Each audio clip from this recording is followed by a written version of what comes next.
right. So our plan for today is first we're going to do a little bit of review of the x. Then we're going to talk about general exponentials.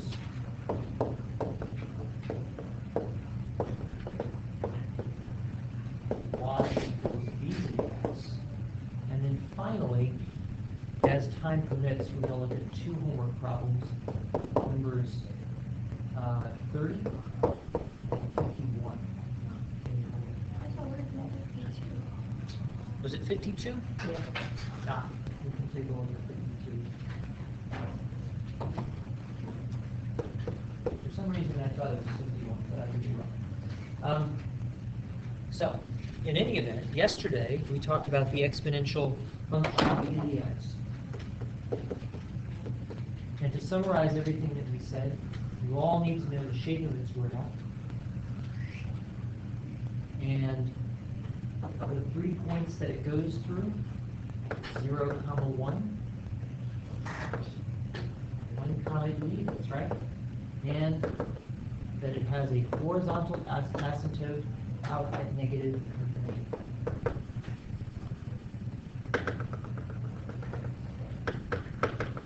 Just like so.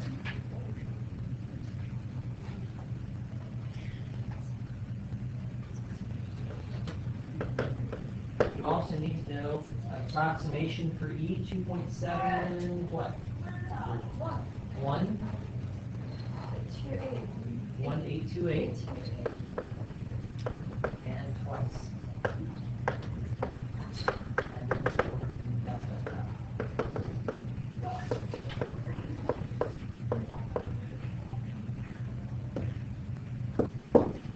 So a friend of mine, just to help remember it, used to call it Andrew Jackson's number. And not because Andrew Jackson was any kind of a mathematician, but because the digits here reminded him of Andrew Jackson. Andrew Jackson was our 7th president, and he was elected in 1828.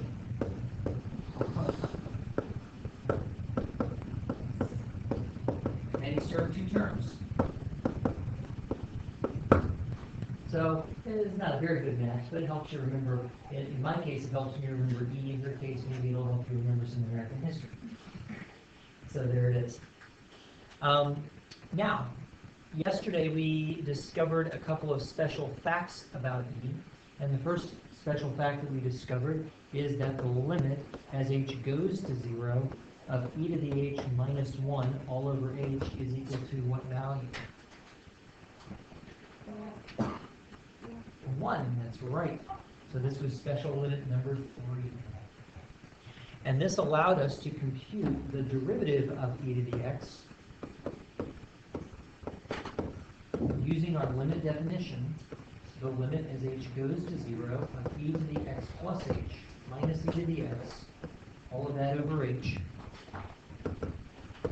And we can first use our product property to rewrite the first term as e to the x times e to the h.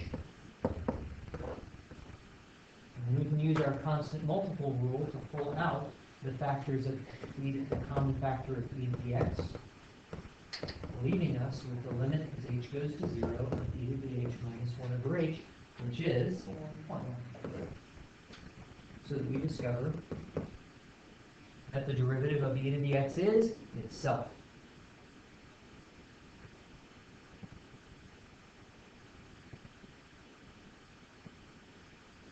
Now,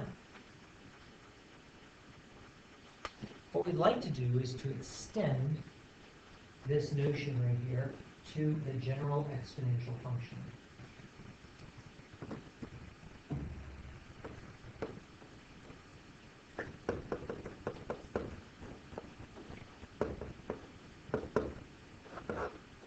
And to do that, we're going to employ a cute trick, which I call change of base. What I'm going to do is to rewrite b to the x in terms of e to the x. And I'm going to do that because that will allow me to take a derivative of the function. So observe here what I claim is that b to the x is actually just a form of e to the x in disguise. In particular, b to the x is the same as e to the x times ln b. Now the proof of this is really simple. I'm going to start with the right-hand side, and I'm going to show that it's really equal to the left-hand side. So if I start with the right-hand side, and I now use my power property,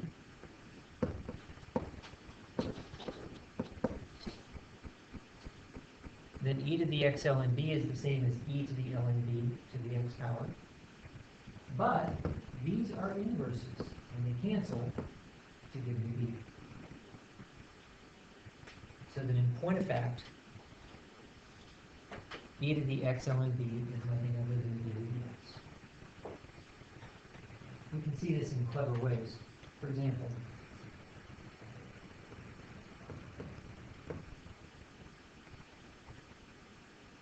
suppose I give this to you and say, here, evaluate this. And you're like, I don't know what ln2 is.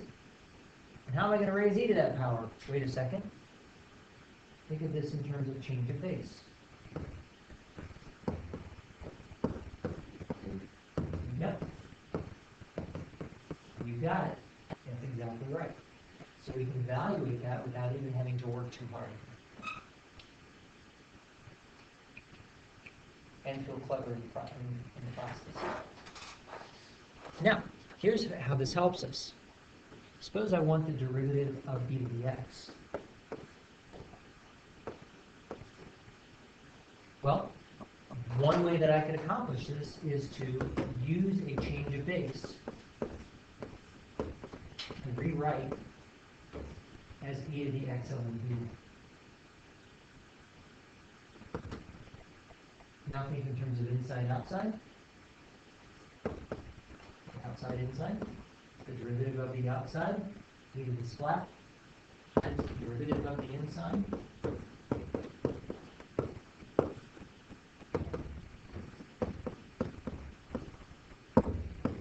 And notice that the natural log of b is a constant.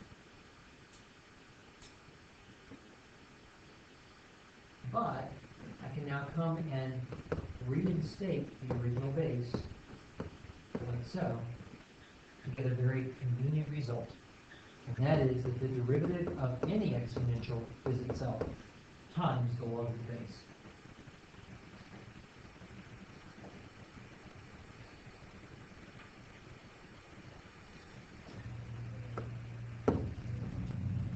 There we go.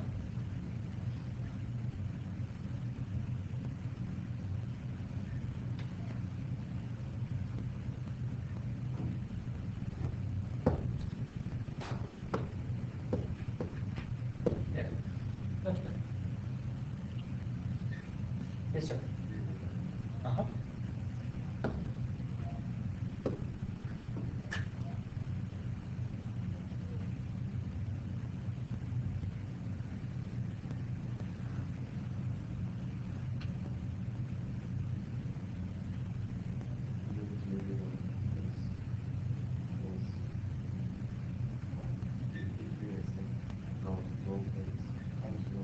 Uh-huh. Yes. Exactly. So specifically, here, the derivative of b to the x is itself times the log of the base. Now this has an interesting implication for us. I'd like for you guys to get your calculators. I'd like for you to compute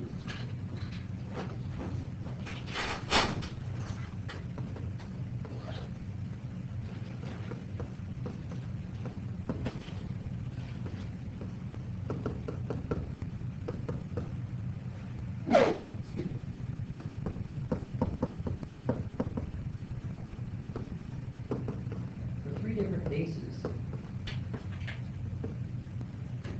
I'd like for you to compute natural log of 2, natural log of 1/2, and natural log of 1. What do you get for natural log of 2?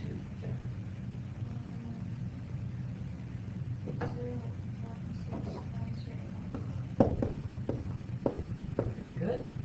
And natural log of 1/2? Tony? That's interesting. I think that's a cool one is the opposite of the other? How about we do it like this? Natural log of 1/2 is the same as natural log of 2 to the minus 1 power. And if you remember your log properties from last year, that should be negative 1 times natural log of 2. Oh, and it is. Oh, that's pretty cool. Okay. And how about the natural log of 1? 0. Now, here's where this becomes relevant to us. Let's consider the graphs of the corresponding exponential functions.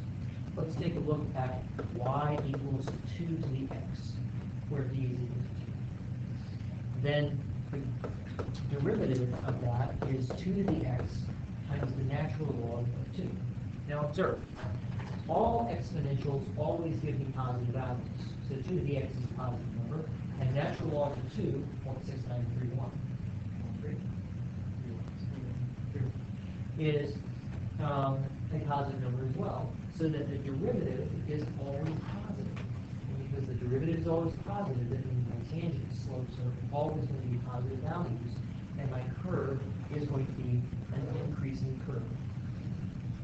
It's going to be curving upwards because my derivative is a positive value. Yes? Because the base is... Because the base is larger than 1. That's exactly right. So the pre-calculus rule that you learned corresponds to the calculus interpretation. Because the base is larger than 1, the log of that base is larger than 0, so the function is an increasing function. Meanwhile, if I consider y equals 1/2 to the x, y prime is equal to 1/2 to the x natural log of 1/2, and the natural log of 1/2 is a negative number, so that my derivative is always negative, and my tangent slopes will be negative, so that my function is a decreasing function, because b is between 0 and 1.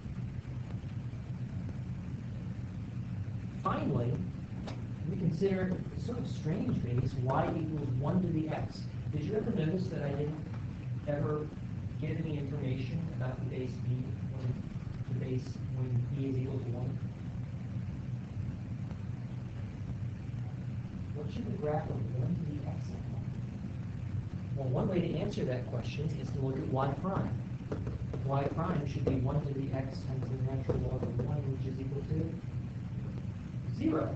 Oh, interesting. What do my tangent lines all look like? They're all horizontal. Why? Hint. Take 1, raise it to any power. What are you going to get? 1. Aha! This function is a constant function. It is neither increasing nor is it decreasing.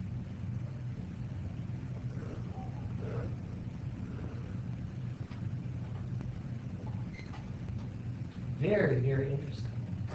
So we see here that the calculus confirms for us what we had previously known from trig pre-calc, namely that exponentials with base bigger than 1 will be increasing, exponentials with base less than 1 will be decreasing, and we learned something new. An exponential with base equal to 1 is simply a constant. 1. Yes. We don't have horizontal tangents. You're right. There is no horizontal tangent. There is a horizontal asymptote. So notice the difference between those two concepts.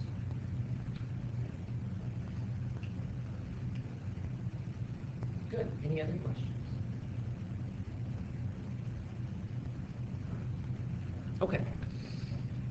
That's actually it for our lesson. So what I'd like to do now is to turn our attention to your homework problems. And I'd like to start with number 30 from your homework.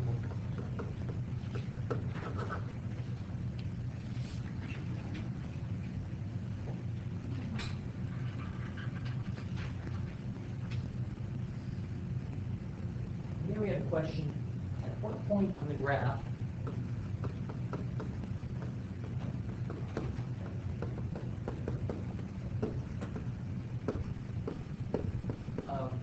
y equals 2e to the x minus 1 is tangent line perpendicular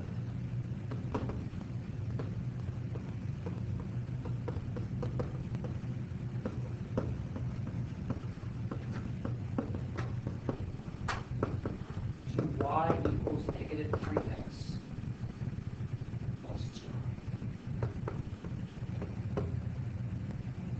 Now this question is not all difficult, but it requires some translation. In particular, we need to translate into math the phrase tangent line is perpendicular to y equals negative 3x plus 2. What word stands out to you as the key to unlocking this problem? Perpendicular. Perpendicular. What does it mean for two lines to be perpendicular?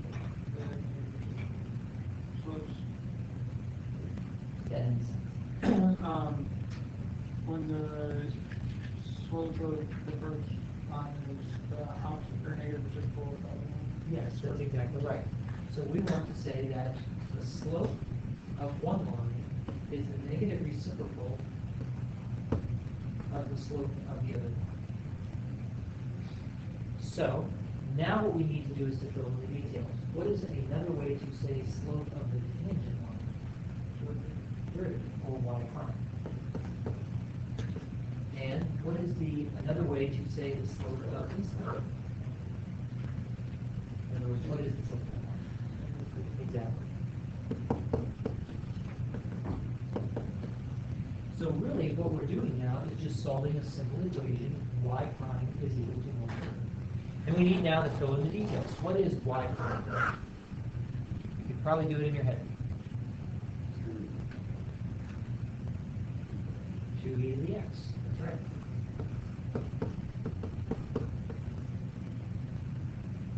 Solve away. Go.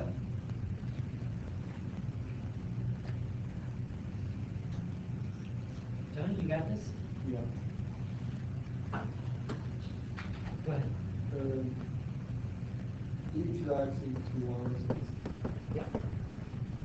How do you plug e to the x into the y equal to the equation? Find the x. What do you mean? Plug e to the x into 1/6 into the y equals 2e to the x minus 1. Uh-huh. And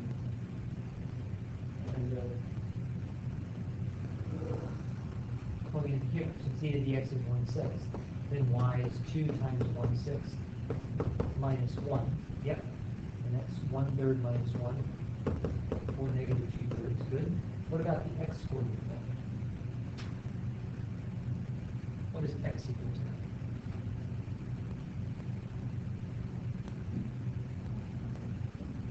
we have to find y.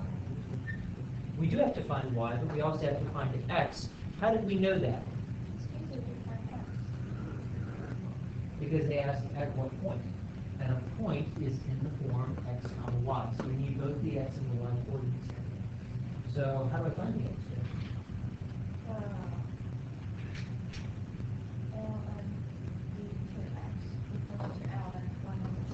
There you go. We solve exponentials with the inverse. Natural log. Bring 6. And we've got our point.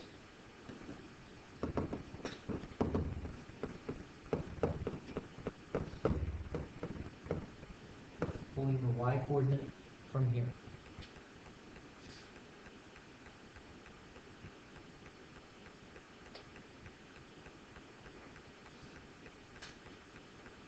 Now, a whole lot of people in my other class got stalled out on how to start this process. And the answer is translate. Translate it from English into a mathematical equation according to the meanings of words.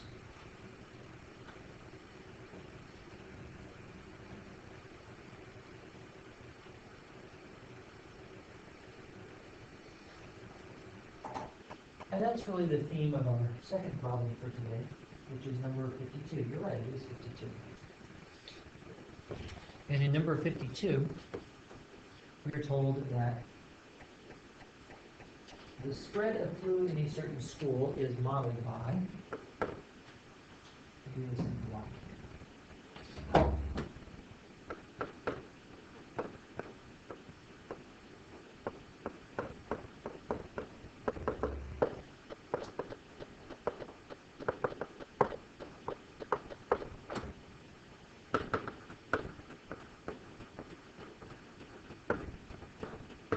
And then they give this interesting equation, P of t equals 200 over 1 plus e to the 5 minus t.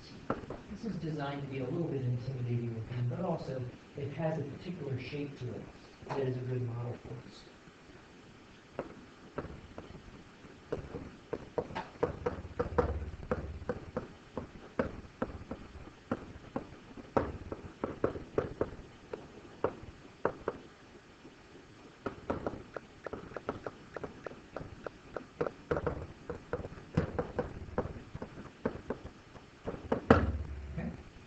This is called the stem of the question.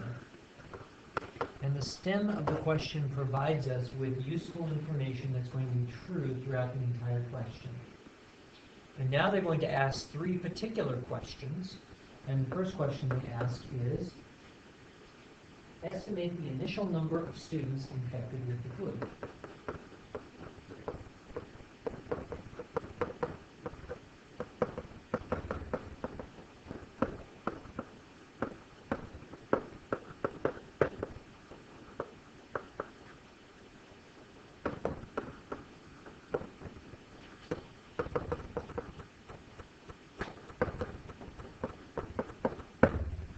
And the second question is,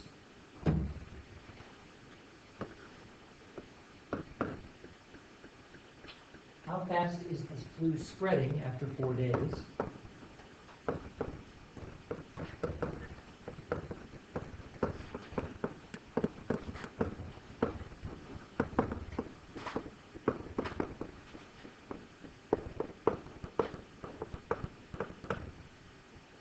And the third question is, when will the flu spread at its maximum rate? And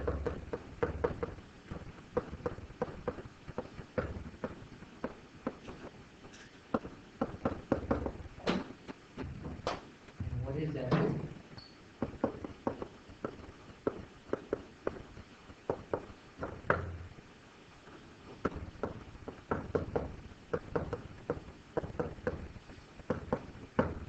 Now I want to do a couple of things with this problem, and it looks like we've got enough time, but I actually want to do three things. The first thing that I want to do with this problem is to simply talk about the language of modeling, and the language that we use to understand the question, basically how to translate that into math. And the second thing that I want to talk about is how we solve the problem and how we package our answer in language. And then, if we have time, I'd like to talk about the shapes of these curves here and why they are a good representation for the spread of fluid. Okay.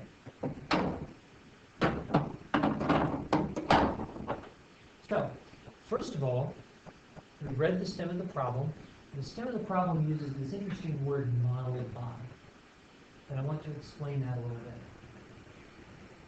There is a difference in science between the actual data and a mathematical model that you use to represent that data. The actual data are the actual number of people that have the flu. Or at least, the data are the number of people that you've measured that have the flu, right? Maybe somebody has the flu and they fake it. Or maybe somebody doesn't have the flu and they fake it. So, the actual data are going to possibly be messy. But come along behind the actual messy data, maybe they look like this, and we join that together with a smooth curve that might look something like this. And this is our model. The model is not the data, but we're going to pretend that the model is the data for the purposes of the problem. Does that make sense? In other words, the basic scientific process is you start off with a bunch of data. You use those data somehow to come up with an equation, a model. and then you do the calculus on that model to figure stuff out. Does that make sense to everybody? That process. So the model is not the data, but we're going to pretend that it is for the purposes of the problem. Now,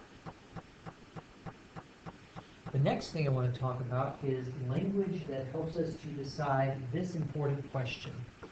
P or P prime? This is the question we have to ask ourselves for each one of these things. Are they asking about P or are they asking about P prime for each one of these things? And we're going to look at certain language to help us decide that. When we talk about estimating the initial number of students, the number of students is, according to the problem, P. And so we're going to take that at face value and say that they are asking us for a P value. They want the P at, what is this initial? At T equals 0, right? Initial, I would say be specific, T equals 0, because somebody might confuse that with P equals 0, which means that we have no students with the flu, which would be a great thing.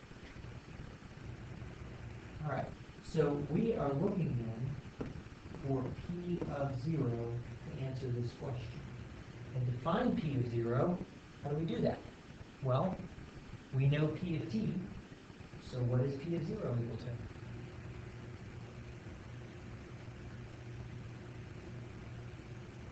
Exactly what you think it is. 200 divided by 1 plus E. Yep.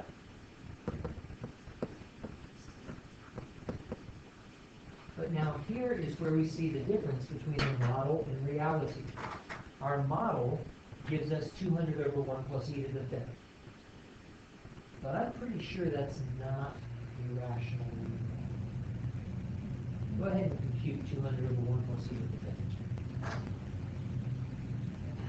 So about 1.236. Yeah.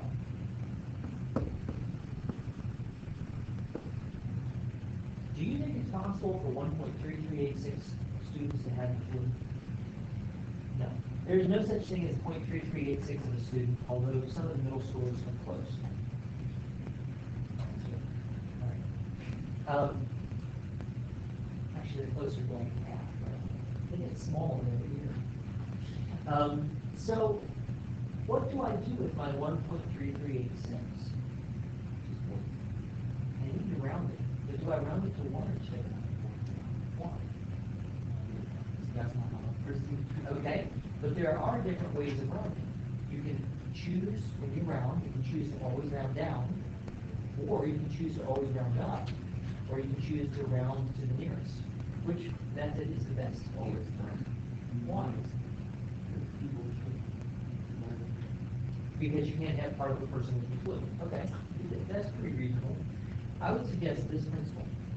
If you are dealing with a situation where there is a limit, in other words, you want to know the largest number of students that have it, or the smallest number of students that have it, that's when you would want to always round down and round up. But if you're looking in other situations, you simply round to the nearest. So here, I would round that to 1. If I had 1.8 students in my model, I would round that to 2. So we're going to say that approximately 1 student. And this move that we're making right here is the difference between the model and reality. And even there, it's not perfect because this is still just an estimate from the model, right? But what we're having to do is to consider the domain in reality. And the domain of possible students is whole numbers.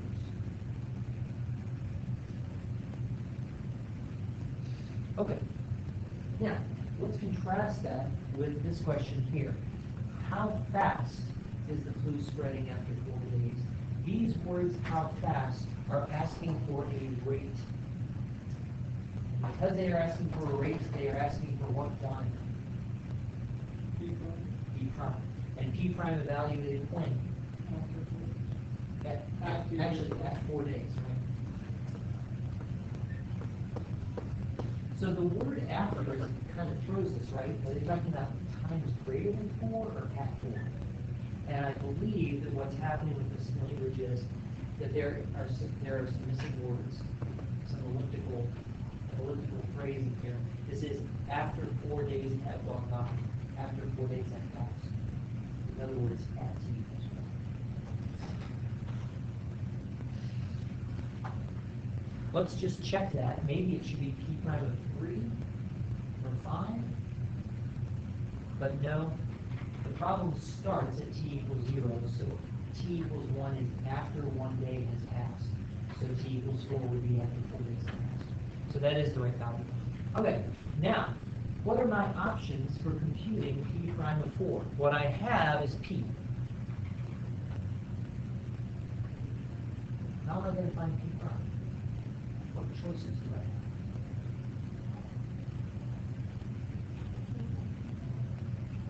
In other words, I can use derivative rules to find p prime of t, and then plug in t equals 4. Sure. What other options do I have?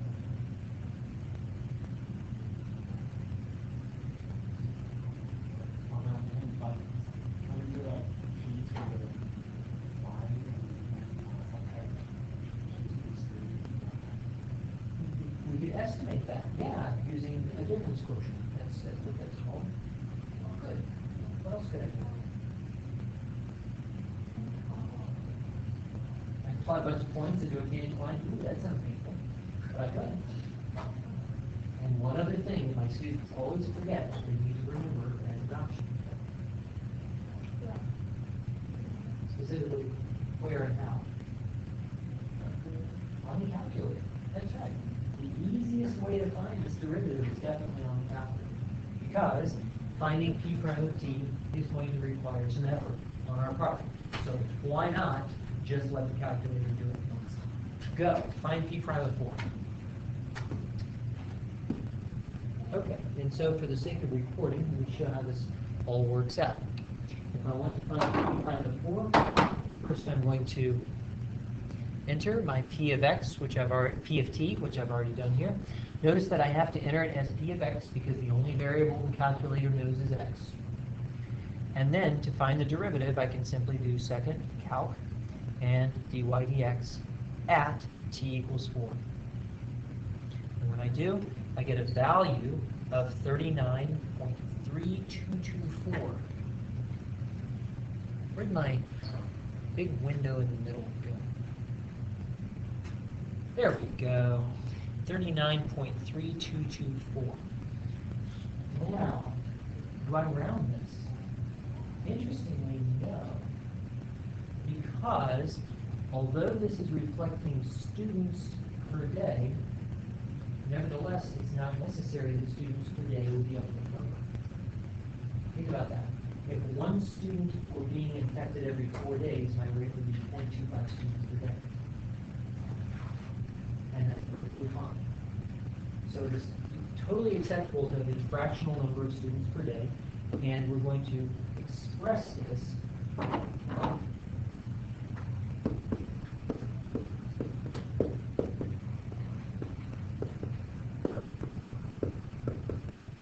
as 39.3224 students per day. Concerning the units, if you're confused about the units, think about the derivative in Leibniz notation, dp over dt. So that my units should be the units of p, which are students, divided by the units of time, which are days. Now, if I want to wrap some English around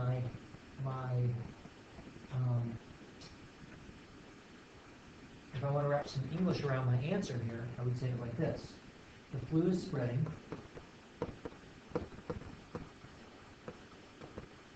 Here I borrow the language of the question. At a rate, the magic word saying derivative, of 39.3224 students per day. And here I'm out of room for the last thing that what's the last thing that I need to say? After 4 years. Yeah, after 4 days. I need to be specific about it. Good.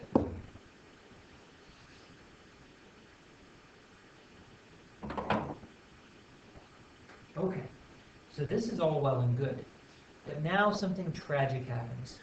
When will the fluid spread at its max rate, and what is that rate?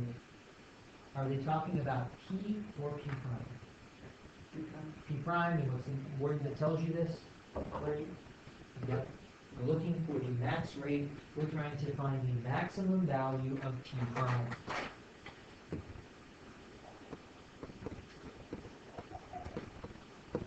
And that means, unfortunately, I'm going to need to go and differentiate P in order to find P prime of T. So the thing that I tried to put off in part B, turns out I have to do anyway. That's okay.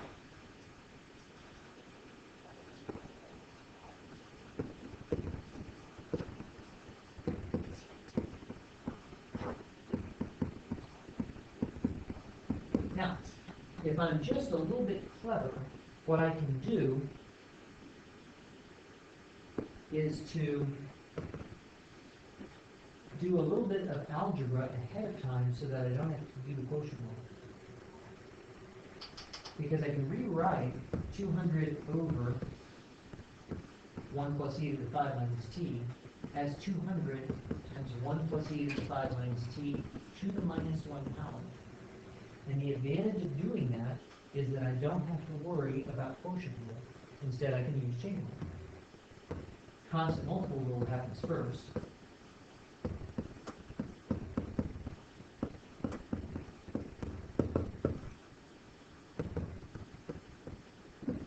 Outside, minus 1 times 1 plus e to the 5 minus t to the minus 2 times the derivative of the inside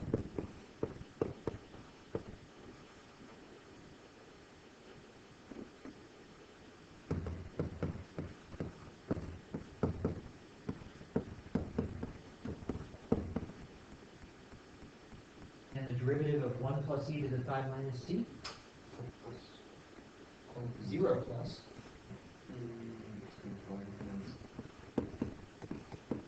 times again the derivative of the inside, and the derivative of 5 minus t is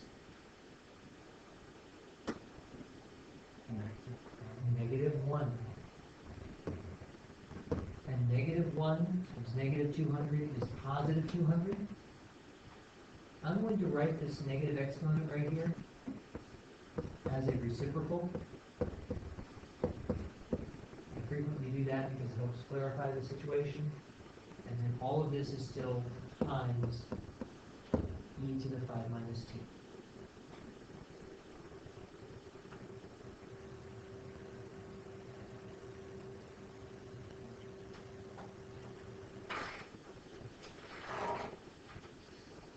How are we doing so far? So this is P prime of t. But now the question is how to maximize. Later on, far in the future, I'm going to teach you some tools for maximizing things analytically. But for now, let's let the calculator handle this again. If I let, nope, wrong one. Here. If I let y2 equal my derivative function, and here I have let y2 equal 200 e to the 5 minus x over 1 plus e to the 5 minus x squared. So in other words, my derivative. Well, I think there's a square here. There it is. It was hiding. Then I can find the maximum of that function with second calc. You see option 4 right there? Option 4 is maximum. And I can find the maximum of the function. Now, currently, it's looking at function y1, but I want the maximum of function y2. So I can use either the down arrow or the up arrow to cycle through the various y's. In particular, y2 is the function I want to maximize. And then it asks me for a left bound. The left bound is any value to the left of the maximum that I see right there. And the right bound is going to be any value to the right of that maximum. And it's pretty clear with a window size from negative 10 to 10 that my left bound could easily be 0 and my right bound could easily be 10. And then it's going to ask me for a guess. So I'm just going to put my cursor close to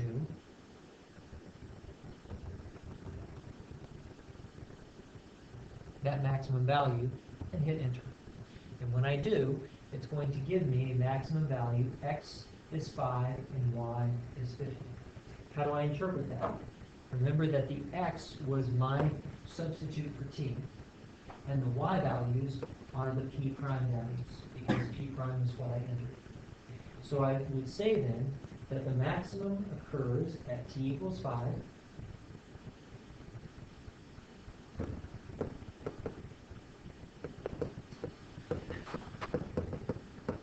and the max rate is 50 students per day.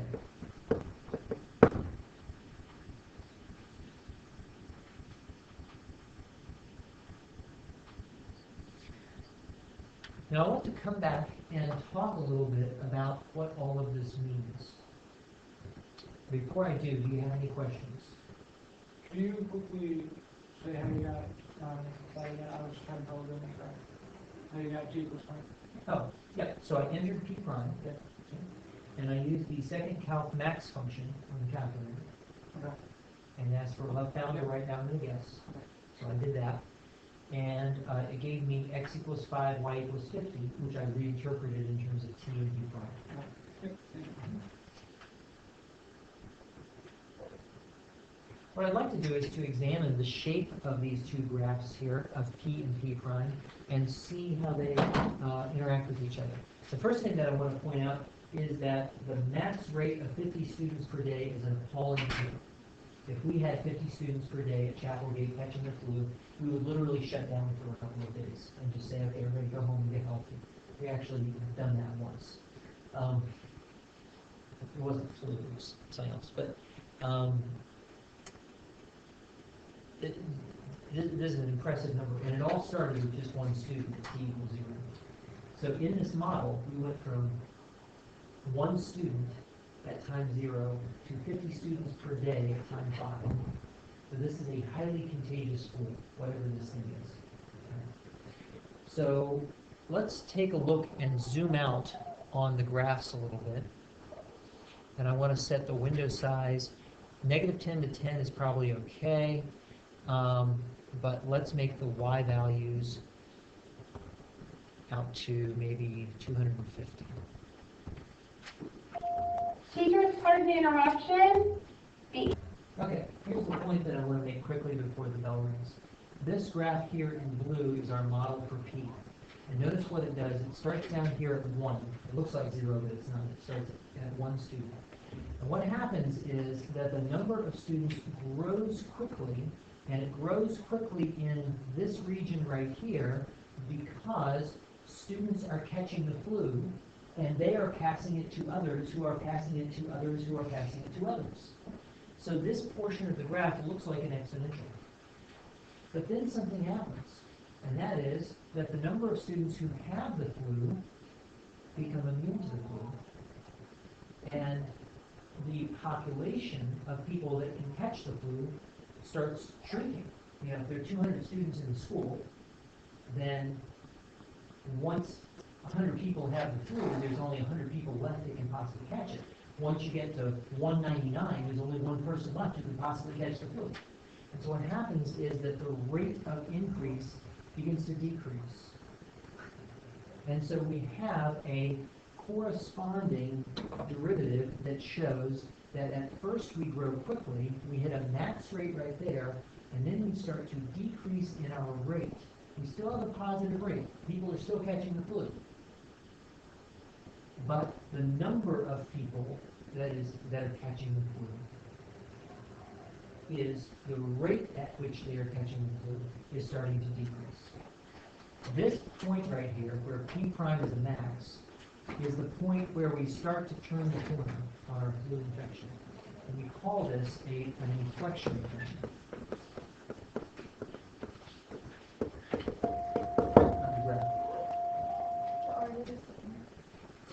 The maximum for P prime is the inflection point for P. Yes. Oh, is it symmetric? Yes, the graph is symmetric for this one. Yep.